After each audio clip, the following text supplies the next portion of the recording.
Hello there, good evening and welcome. This is Abuja Dispatch, a program specially dedicated to bringing to your living rooms those events, issues, and indeed those characters that have shaped the entire landscape of the federal capital city, Abuja, in the last 7 days. Adegboyega Arogbodo is my name. Let's start off with those stories that made up our headlines in the outgoing week.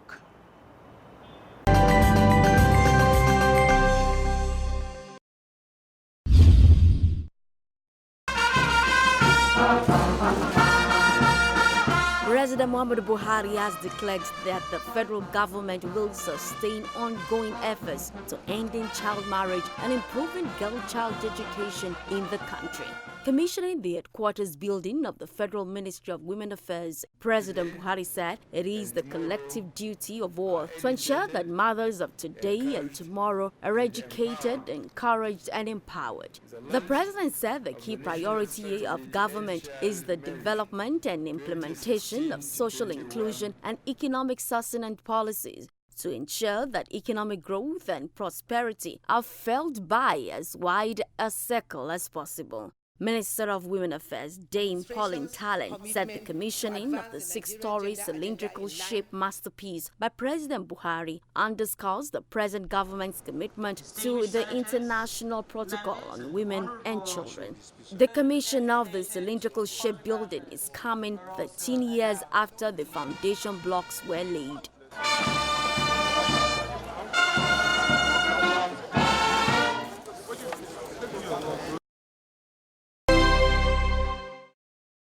The All Progressives Congress has called on the judiciary to remain resolute in the face of provocative utterances arising from the People's Democratic Party on the recent Supreme Court's judgment. The national chairman, All Progressives Congress, Adams Oshiomhole, gave this advice while addressing newsmen at the APC National Secretariat in Abuja. The chairman dismissed the grounds upon which the PDP faulted the Supreme Court judgment that removed former Governor Emeka Ihedioha of Imo State. He said it was unfortunate and condemnable for PDP chieftains to react the way and manner they are reacting whenever they lose in any court of competent jurisdiction on contentious election matters, adding that APC obedience to the rule of law and court's decisions has never been selective. Oshiomhole further said that the outstayed PDP governor only won in 12 local government areas instead of 17 local government areas as stipulated by the law, and it is reckless for the PDP to call for resignation of the Chief Justice of Nigeria, Justice Tanko Muhammad. As a way of sustaining the recent successes recorded in the security sector, the Nigerian Armed Forces will take delivery of new security equipment and hardware anytime from now. The Chief of Air Staff, Air Marshal Sadiq Abubakar, stated this while briefing State House media on the outcome of the security meeting presided over by President Muhammadu Buhari at the Aso Rock Villa. The Air Force boss said the armed forces and intelligence agencies will continue to work tirelessly together towards ensuring Nigerians enjoy uninterrupted security of lives and property. Nigerians and relevant stakeholders are enjoined to cooperate with the emerging security strategies of the armed forces aimed at keeping the country safe.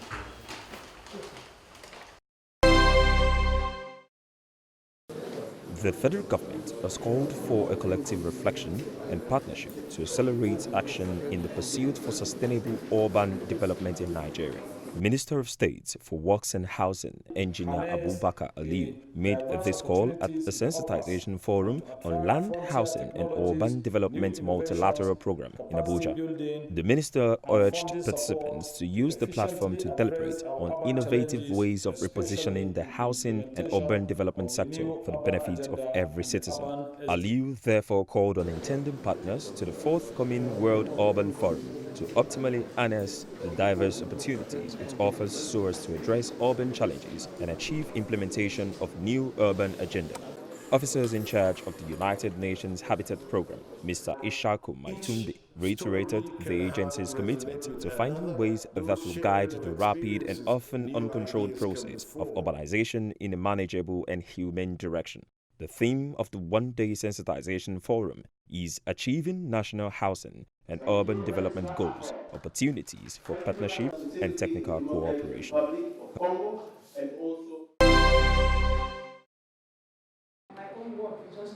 As part of efforts at strengthening the national diagnostic capacity and health security, the federal government says it has included 3 new laboratories into the National Yellow Fever, Measles and Rubella Laboratory Network. The Director General of Nigeria's Center for Disease Control, NCDC, Dr. Chikwe Ihekweazu, who disclosed this to newsmen in Abuja, also listed the 3 new laboratories as located in the University of Benin Teaching Hospital, Edo State, University of Enugu State, and the NCDC Reference Laboratory, Abuja. Dr. Ihekweazu revealed further that the World Health Organization, WHO, and other key partners are committed to supporting Nigeria in strengthening its health laboratories, while explaining that yellow fever, measles, and rubella are vaccine-preventable diseases. The NCDC boss advised parents to ensure their children are immunized in order to prevent the spread of these diseases.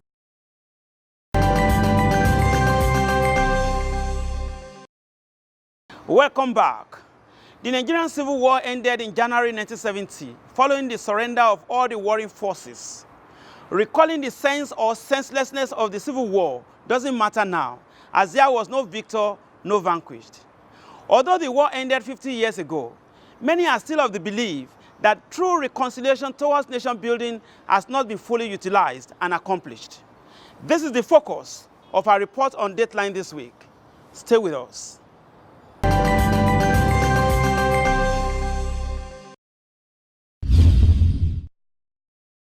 I'm a soldier, I'm a man. I carry the nation on my shoulders, traveling to lands both near and far. I'll stand at my post, I'm keeping guard. 50 years ago, a devastating civil war that killed more than 1 million people in Nigeria. And the civil war ended, but it continued to rage in the hearts of the power elites. The Nigerian military leader at that time, General Yakubu Gowon, retired, had declared no victor, no vanquished, and also set up the Reconstruction, Reconciliation and Rehabilitation Program. Many watchers of the entire polity today readily submit that the program was not properly implemented, as Nigeria's governance has been run in a manner that showed there were winners and losers of the war, thus sparking a renewed agitation for Biafra and other separatist demands. The government of General Yakubu Gowon rolled out the RRR programs, the 3 R's: reconciliation, reconstruction, and rehabilitation. The essence of that was to actually direct effort towards taking care of those from eastern Nigeria who suffered the setbacks from the war, so that at the end of the day, there will be parity between them and every other Nigerian, so that there will be unified development for all. Most countries emerge from wars with the bitter lessons learned to build stronger, more united and prosperous future. After the genocide of 1994, which claimed nearly 1 million people, Rwanda, under a visionary leader, Paul Kagame, stopped hating and embraced forgiveness. Tiny Rwanda, 25 years after the genocide, has become a giant African example. To many, that the Nigerian experience is a total failure is beyond argument. 50 years after the Civil War, Nigeria's developmental indices can only be compared to those of war-torn countries and failed nations in terms of infrastructure, education, health, human development, quality of democracy and governance, rule of law, human rights and security, including food security. The failure came out of the mere lip service paid to post-war reconciliatory policies, which, if the political class had faithfully implemented, would have healed the nation's wounds. The government should follow American formula. Americans and American government invest in the brains. We were paid for only 3 hours to think and give American government feedback. These politicians, they need to get sighted. They need to get brain that will lead Nigeria. Nigeria will be America and Africa. See, there's 2 failures. Should I tell you? The first failed us. The church failed us. The intellectual failed us. Unless the right people are there, Nigeria will never get it right. Nigeria President Muhammadu Buhari in 2017 approved the payment of pensions of former police officers who served in Biafra during the Civil War. The officers were granted a presidential pardon in year 2000 by former President Olusegun Obasanjo. The present government has repeatedly said it is committed to developing the region and recently undertook a series of road projects which have been commended by present leaders of the region. We are living witnesses to the, reconciliatory move, particularly in the area of payment of entitlement of those who fought at the Biafran end.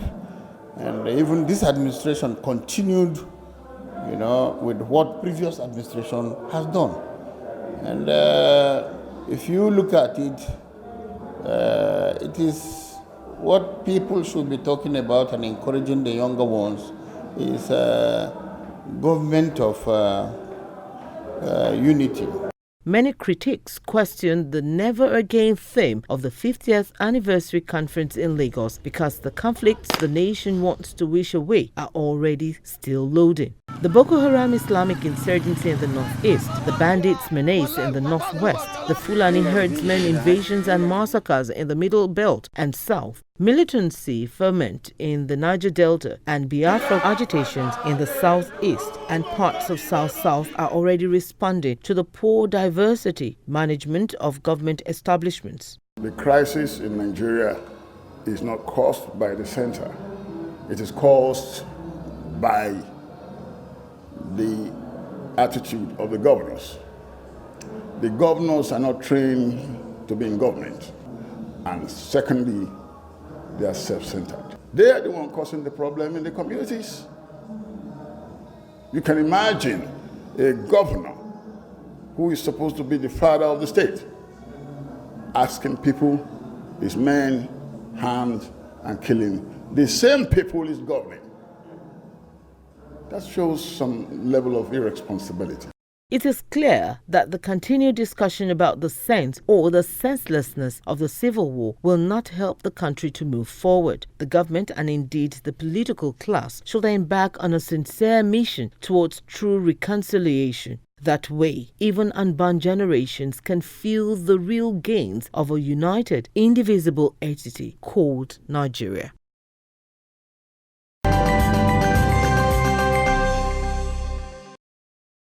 Thanks for staying with us. Last week, we brought you the part one of an explosive interaction we had with the Nigerian Police Force Public Relations Officer, Deputy Commissioner of Police, Frank Mba.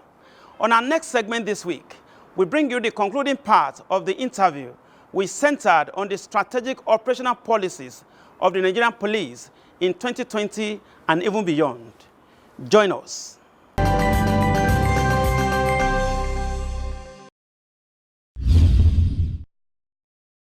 Now, I must tell you that one area that the Nigerian police really performed creditably well, according to general opinion, is when it comes to tackling the cases of kidnapping across the country and some of the very big arrests made in 2019.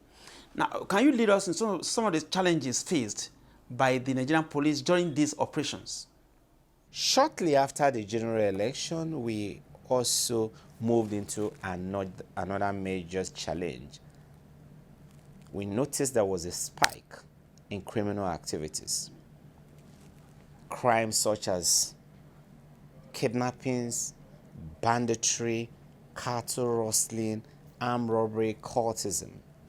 Cultism in the south and southwest part of the country. Then kidnappings in the northeast, northwest, and north central. Abuja-Kaduna Highway became a major black spot. In fact, Abuja-Kaduna Highway was almost becoming impassable. But again, challenges are meant for leaders. And great leaders are churned out, molded, and sometimes defined and redefined by how well they are able to handle these challenges. The Inspector General of Police, with his management team, immediately have to come up with a new security arrangement for the entire country. And that gave birth to Operation Pofada. Operation Pofada was launched, and then we embarked on a massive anti-crime operations across the length and breadth of the country. And as I speak to you today, we can comfortably, confidently say that Operation Pofada indeed achieved its major objectives. We've been able to stabilize the security situation on Abuja-Kaduna Highway. That highway today is one of the safest in the country. We've been able, working in concert with the governor of Zamfara State and the relevant stakeholders in Zamfara State, we've been able to stabilize the security situation in Zamfara State. Today, economic, social, and other forms of cultural activities have returned to Zamfara State, and Zamfara State is gradually regaining its pride place as one of the most peaceful states in the country. We've also been able to stabilize the situation in Katsina State. Kaduna State is also stable today, and so we've made huge progress all across the country. With some of the challenges already enumerated by you, in the course of this interview, what would you consider to be the level of cooperation the Nigerian police is receiving from the federating states, the state governments all over the country? Because it is clear that it is all about the people when it comes to crimes and protection of lives and property. A lot of the state governments are actually providing big-time support, not just for the Nigeria Police Force, but also for other agencies within the law enforcement community. And there are so many examples out there. Since IGP Mohammed Adamu came on board, I've accompanied him to so many states where he has gone to receive donations of patrol vehicles and other operational equipments that were procured and eventually handed over to the Nigeria Police Force. Ogun State government, for example, have done so much in this area. Lagos State government certainly is the number one here. Looking at how long Lagos State government has continued to help in the funding of Lagos State Police Command, basically through the instrumentality of the Lagos State Security Trust Fund. The Lagos State Security Trust Fund became so successful that it became a best practice, not just in Nigeria, but elsewhere in the world. I remember the executive secretary of the Lagos State Security Trust Fund traveling as far as Brazil to present a paper before the UN General Assembly to discuss this very unique out-of-the-box creation from Nigeria. And in Nigeria, a lot of other states have equally replicated that formula in their own states. And so you'll find so many other states in Nigeria that have got their own security trust funds. And at the federal level, we also have the police trust fund that has also been created. And as I speak to you, efforts are ongoing to actually operationalize the police trust fund at the federal level. Apart from Ogun State and Lagos State, states like Oyo State have equally made huge investments and donations to the police. Anambra State is perhaps the leader when it comes to the southeast, if not the entire southeast and south. Enugu State has also done excellently well. Recently, we were also in Yobe to receive vehicles that were also donated by Yobe State government to the police. And so I may certainly not be able to name all the states here, but I know that a lot of the states out there are making huge donations in vehicles, in other operational assets, not just to the police, but also to other security agencies. Now, to wrap it up, I must tell you, one area that Nigerians have been suggesting for the Nigerian police is the need for retraining of its officers, particularly at the lowest cadre. Now, what do you think should be those strategies that the police force should imbibe in 2020, for instance, and even beyond, when it comes to its operations generally? But before we look at 2020 and objectives for the year and our goals and missions, it will be important for us to understand that in spite of all the challenges I enumerated that we faced in 2019, 2019 was also a very huge success for us. If you look at our statistics, the number of high-profile suspects that were arrested, the number of weapons that were arrested, the number of arms smuggling syndicate that were smashed, the number of hostages that were rescued and reunited with their families successfully, you certainly give the police a thumbs up. For instance, between January and December 2019, a total of 6,541 high-profile suspects were arrested across the country.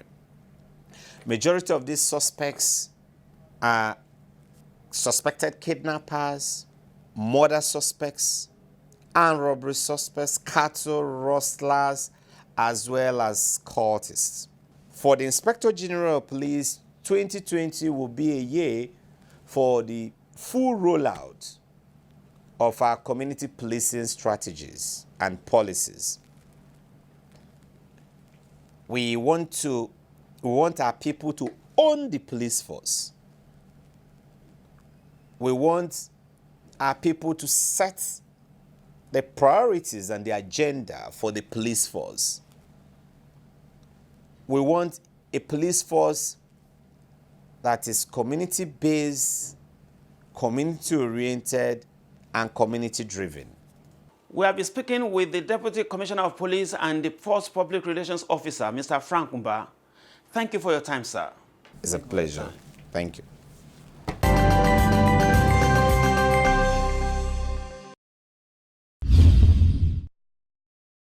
The Nigerian Union of Teachers, NUT, bemoans the massive shortage of teachers in primary and post-primary school in Nigeria.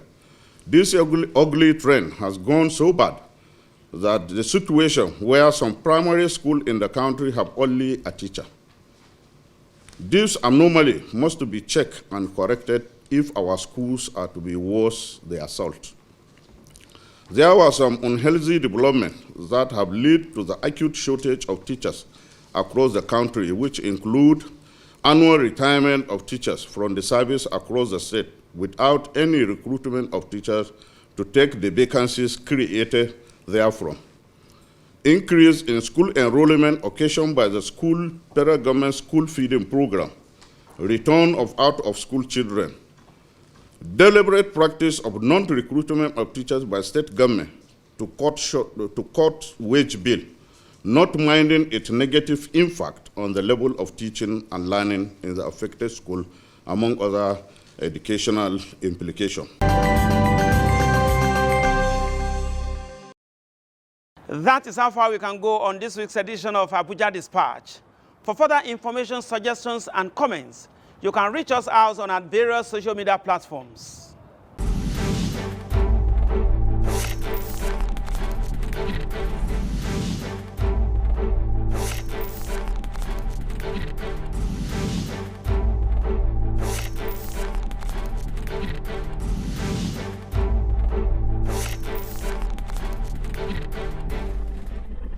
Thanks for allowing us to share your moments tonight on Abuja Dispatch.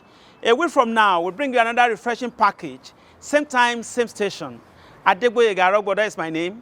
Have a good night.